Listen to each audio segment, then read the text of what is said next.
Okay, so this is my thinking behind the song "Washed." This song, I'm primarily focused on just the verse. I think the rest of the song is relatively simple. We can talk about these other parts afterwards, but the part that I was really spending a lot of time on and thinking about was just the first two measures of the verse, or I guess first four measures, but there's the same thing over and over. So the part where it's doing the punches, right? And actually, I practiced this a bunch to the track and gotten used to playing along with the track. But then when it came time to play with the actual band, then I was thrown off. I found I was playing the upbeats where I was supposed to play the downbeats. So the actual beat starts on the downs, right? The first two hits are down, down, and then the second two are up, up. So what kind of helped me to eventually keep the timing was to just kind of have the rhythm going in my head, where it's dun dun da da da dun dun da da da da da dun dun da da da dun dun da da da da da da dun dun da da dun dun da da da da da dun dun.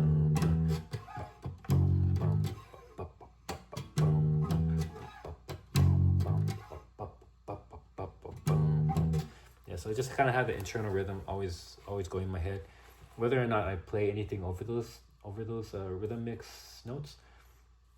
And then when I was listening to the recording, I realized that the original bass player sounds like he's just playing super simple, just playing the hits only. And he's playing it in the high end, so the D sharp to the higher E, or the mid E. And then when I saw the other recording though that I initially saw, or that bass cover, he was playing it like the D sharp and then low E. So what I thought was cool is just kind of mix it up, and then also same thing for the F sharp, G sharp. So you play it up here sometimes. Boom, boom, boom, boom. I think that sounds good too up here. And then other than that, I think the original rhythm that first bass player had added with the slaps, I thought that was really cool. So he's doing like the 1, 2. And then when I play it, I don't really emphasize using like a high E octave to the low E slap and then the punches. For me, I think the most important note is just hitting that high E octave really hard, popping it super hard and keeping it nice and crisp, cutting the note short. And that sounds really cool to me. So it's like, and then you can like just pluck the heck out of that thing, just like pull your string so hard off the thing, and then just stop it so fast that it just gives such a crisp, clean emphasis right there. So it goes, and then I like it how it sounds with the high note. So that's that first part of the rhythm. And then another thing that I like to add is when you're playing that D sharp to the E, if you're playing it high to high, so then you can just throw in the octave of the D sharp up here, because that's a nice, this has such a nice tone to me, this high string, you know. And especially if you have like a relatively new strings, this is kind of another side note, but to make it sound really crisp, helps to have either relatively new strings or just like a light gauge. I like light gauges or super lights to have a crisp sound. Depends on the bass too. Like this bass by itself doesn't have a very crisp sound, so I get lighter strings to compensate. So that line together would be, and just that part alone, if you just add that in, sounds cool to me. And then also just a little lead into that first note. So I like to do is before I hit this first note, that first punch, it's just a little lead in. It's like a slap, but it's a muted slap. So I just bring my hand down, or you can just bring your thumb down on a muted string, and then pop the muted string. That pop could also be on the D sharp if you want.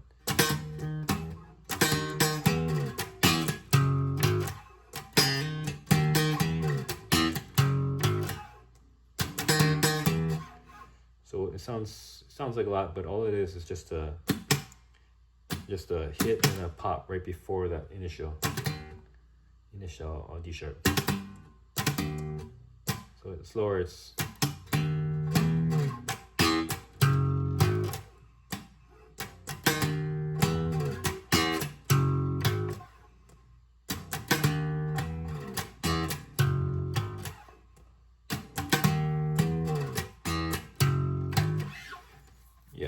So this is kind of hear how it sounds, I guess, in context. I'm gonna play with the slow version.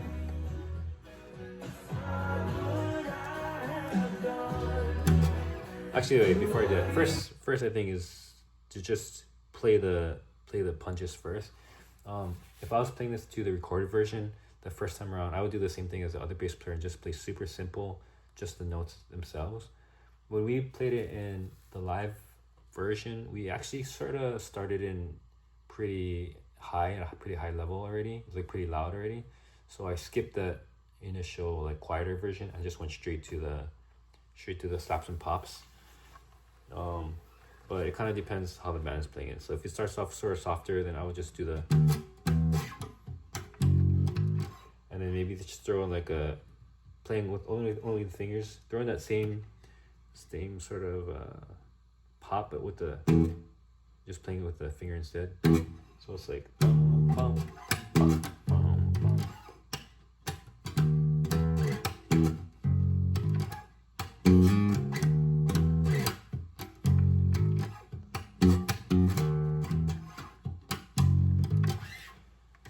Yeah, okay. Let's play it both ways to the slow track.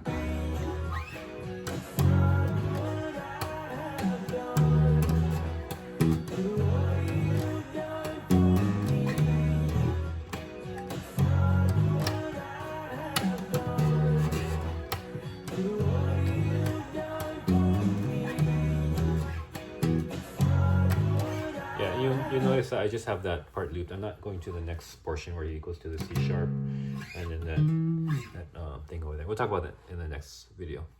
So this part, just playing that. Let's go to the slap version, slow.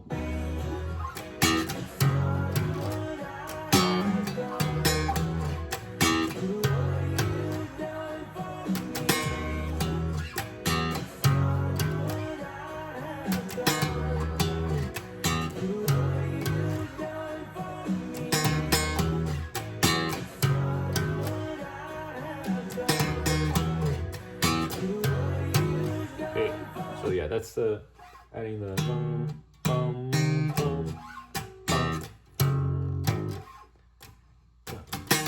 and then that extra slap pop needed. Now in between, there's kind of a long gap. You could leave it empty, like I was leaving it empty, or play what the other bass player is playing. He was doing a. If you play what the other bass player is playing, then that's going to replace that lead in with the slap pop. So that would be like. Bum, bum. That's a 3-note lead in, yeah.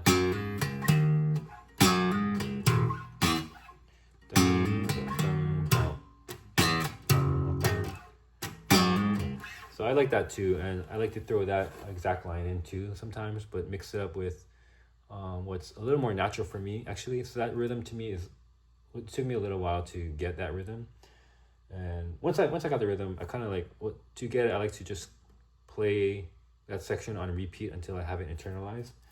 And then for me though, that rhythm did not come naturally at first. What came more naturally to me was to fill the space a little further. So what I mean by that is like you play the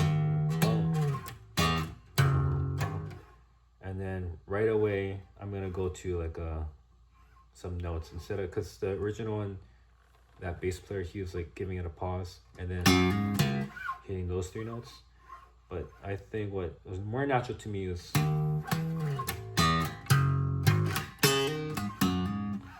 to play something like that. So that rhythm, because that's my internal dialogue was going on, right? That my internal rhythm, it was dum, dum, bum, bum, bum, da, da, da, da, da, da. So I'm gonna that dun, dun, dun, dun, dun. That's, if that's going on in my head, I'm gonna just play notes over that. And then I like these notes up here because I just like the way that pop sounds, that octave up here. This is going along with the minor key of the scale. Right now we're in the key of B, right? Which means the relative minor is the G sharp. So that G sharp minor scale is right here. And you got this box right here with the extension to those 2 notes. So it's starting from the G sharp, the minor pentatonic to the B.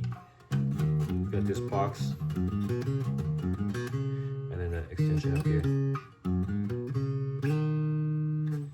So you can just kind of pop any of those notes that you like, and then lead it into the hits. As long as you're consistent with the hits, you have sort of freedom in between, and then you can kind of just like pop the notes that you like and the spots that you like.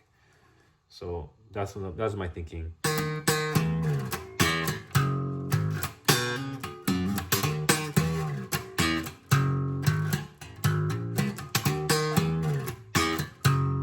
I went out of key for that one for a second. I just realized, but that's okay.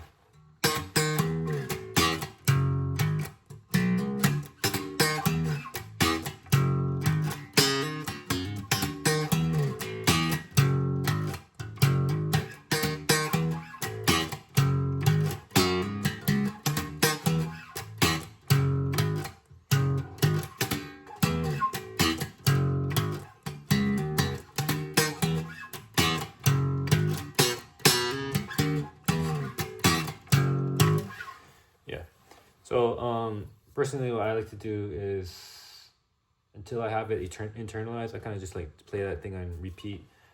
And then once I'm able to kind of play it with, first of all, I like to play it with just a drum back with no instrumentation.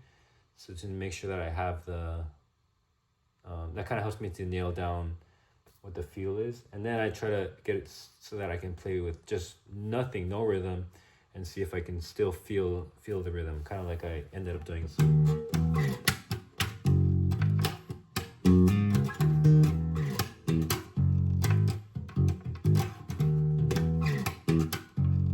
Yeah, once that rhythm is internalized, then you can fool around with it more and just basically just adding notes over those rhythms.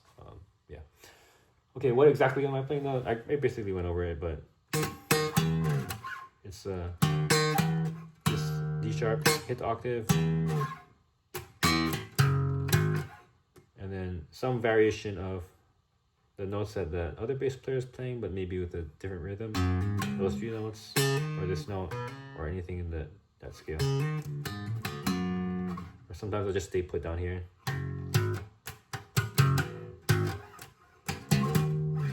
With the F sharp G.